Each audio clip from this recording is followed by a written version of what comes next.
I'm Nikki. Just about everybody I know these days calls me Nikki. I've worked as an artist for a long time. I have grown up skiing, climbing, snowboarding, basically throwing myself at the ground and hoping I miss some different activities. So it took me a long time to kind of realize, like, sit down and go, oh crap, I am trans. It took me a really, really long time from starting and kind of saying to myself, I don't know that I consider myself, totally cisgendered, to getting to the point where I was comfortably able to say that I think I'm trans, and then even still comfortably able to say I know I'm trans. I spent a long time, like quite a few years, kind of considering myself gender fluid, just because that was kind of to be honest, kind of a non-committal middle ground.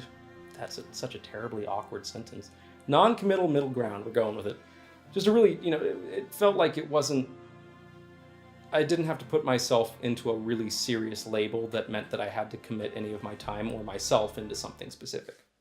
If you look up on the news, if you look up Utah ambulance booted, you'll find a news story about me where I got my 911 response ambulance booted in a parking lot because they weren't happy at me being there for 3 minutes to go grab some food. That was the day before I was prescribed HRT. And I remember, I think I put an expletive-laced tirade on Twitter about the whole situation because it was absurd. And, I went about it, quite a few friends just basically destroyed their Yelp and destroyed the restaurant's Yelp who had hired the private booting company. I I went about my day. I was pissed off, and the next day I was like, cool, I'll go to my endocrinologist and I'll get my HRT. And I was prescribed HRT, and it was, I was thrilled. And I walked out of the building, and I noticed that I had a call from a Gold Cross number, and so I called it back. Turns out it was the head of operations for my company calling to just chew me out over the fact that I put it on social media. He was apocalyptically mad. So it was, it was unforgettable the day that I was prescribed HRT. I will never forget that day because it was just about the highest high that I've ever had, followed up by the first time that I've ever sat there in my car going, I'm gonna get fired. It ended up, the funny thing is I still, I kind of sat there for 30 or 40 minutes and just ripped my hair out for quite a bit, and then went and filled my prescriptions and took them, and I was like, no, I'm still kind of jazzed. Like, finally hopped on HRT. I was like, this is kind of a life-changing moment for me. I had sort of flip-flopped and kind of gone a little bit back in the closet and back out about whether or not I wanted to say I was trans, because it's a big statement to make to the world around you.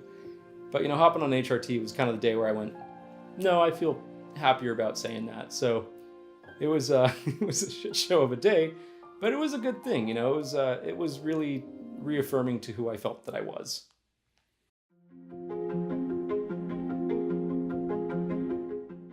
There's kind of this idea that it's really a very specific, very large scale event when, there's pushback, and I've never had somebody, come up to me and go, I don't respect your gender identity, or they're not large scale things. They're just little things that the people around you do that you kind of go, ooh, that felt a little bad. And it seems like they didn't care that felt a little bad. So I work for an ambulance service, and I'm out to a fair few people that I really care about there. Some of my, the people I've spent a long time on an ambulance with, the people I care about as friends and not just coworkers. And you know what, the big thing with that is, there are a lot of normal people, and they don't have nearly the same exposure to a lot of transgender friends and individuals around them that you do in the furry community. So for them, it's nothing abnormal. It's in my case, I came out to them as trans, and it was over time. Some of them have been great about it, and others have kind of been absent-mindedly less than stellar. And I can't hold it against them. I can't, they don't. It's not an average occurrence for them to know an individual that they care about that's trans. It's nothing. It's not. Not a common situation for them. I've grown to have thick skin over my life, so I can live with a little bit of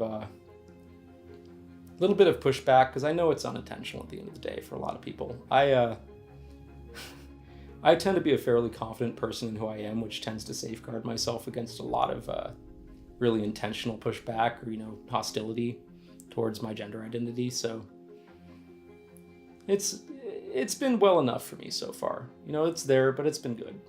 There are times where I think to myself about, man, I kind of wish that I'd hopped on HRT sooner, prior to going all the way through, puberty and everything like that. But at the end of the day, I'm really not bothered. I think I fell into it at the time that I needed to in my life.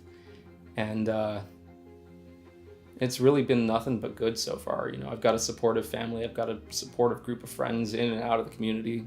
So yeah, I think you're right. You know, I think taking it in little steps and kind of figuring out where you are over time really is not a bad thing at the end of the day. If you say you are what you are at some point, you don't have to stick to that forever. You can change how you feel that you are. It's not, nobody's gonna hold a gun to your head and say, well, you said you're, you know, gender fluid at one point, so you have to stay gender fluid. You know, you can, if you feel one way for a while and then you reevaluate and say, you know, I feel a different way, that's totally fine. That's life. Dude, life changes. You know, life is built up of phases, of chapters, of really a lot of different little points. And I mean, if at one point you feel different than another point, that's normal. That's totally fine.